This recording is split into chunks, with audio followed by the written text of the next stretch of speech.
여러분 안녕하십니까? 계속해서 원주에서 전해드립니다. 원주 지역의 미분양 아파트 물량이 6개월 만에 다시 증가세로 돌아섰습니다. 국토교통부 통계에 따르면 지난 3월 말 기준 원주 지역의 미분양 아파트는 1,107세대로 전달보다 25세대가 늘어 6개월 만에 증가세를 보였습니다. 통계에는 포함되지 않았지만 최근 분양한 아파트의 평균 청약률이 15%대에 그치면서 미분양 물량은 통계치보다 1,000여 세대가 많은 2,000여 세대에 달할 것으로 보입니다.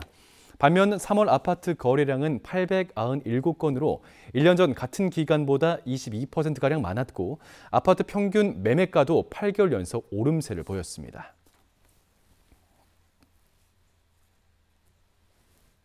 시청이나 군청을 비롯한 공공청사 공습 상황에 대비한 공공기관별 민방위 훈련이 실시됐습니다. 강원도와 18개 시군, 도내 공공기관과 학교에선 오후 2시 청사 공습 상황을 가정해 자체 경보 발령과 대피, 비상상황 행동 강령 교육을 실시했습니다. 공공기관으로 한정한 이번 훈련에선 시민들에게 알리는 별도의 사이렌이 울리지 않았습니다. 강원도는 오는 8월 전 국민들이 참여하는 민방위 대피 훈련이 실시된다며 이에 맞춰 사이렌이 울릴 것이라고 설명했습니다.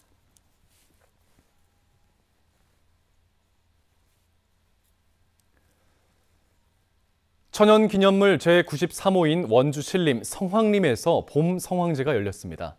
마을 주민들은 성황당에 제물을 올리고 풍년 농사와 소원 성취를 빌었으며 미리 신청한 일반 시민과 관광객들도 성황림 안으로의 출입이 허용됐습니다.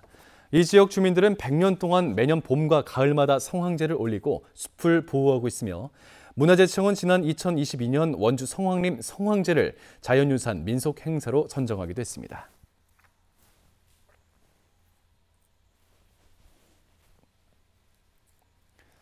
원주 DB가 이선 알바노 강상재와 재계약을 맺었습니다. 알바노는 계약 기간 2년에 연봉 19만 5천 달러, 아시아 쿼터 최고액의 재계약을 맺었습니다. 자유계약 선수 최대어 중 하나로 꼽혀온 강상재는 계약 기간 5년, 인센티브 2억 원에 연봉 5억 원, 보수 총액 7억 원의 재계약을 맺었습니다. 알바노와 강상재 모두 지난 시즌 DB의 정규리그 우승을 이끈 주역으로 평가받고 있으며 DB 구단은 로슨 등 다른 선수들과도 긍정적인 논의를 이어오고 있다고 덧붙였습니다.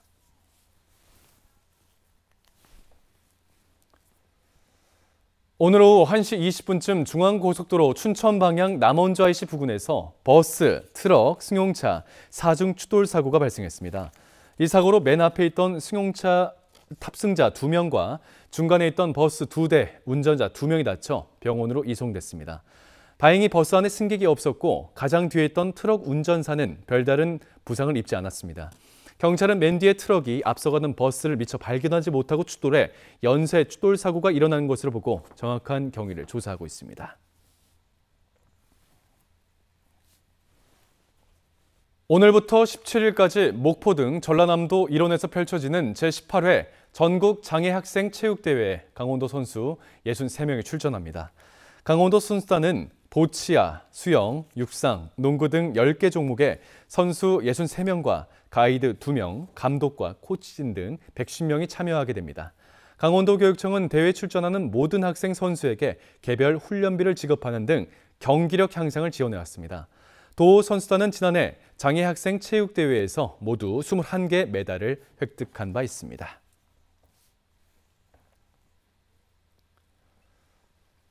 폭우와 태풍 등 여름철 재해 재난에 대비해 횡성군이 재해 예방 활동에 들어갔습니다.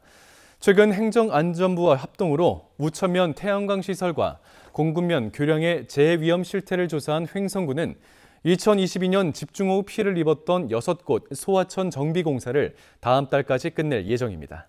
내일부터 산사태 대책 상황실을 가동해 산사태 취약지와 사방댐 400곳에 집중 모니터링을 실시하고 산사태 위기경보 발령에 따른 예방, 복구 작업에 돌입합니다.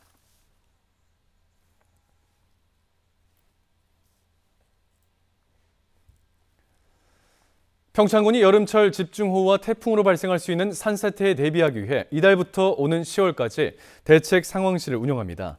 산사태 취약지역 91곳을 수시에 점검하고 산사태 위기경보 단계에 따라 24시간 비상근무 체계를 가동합니다. 또 산사태 예측정보, 상황관리 등을 종합해 경찰, 소방 등 유관기관과 협업하게 되고 신속한 주민 대피와 복구 작업에도 나설 예정입니다.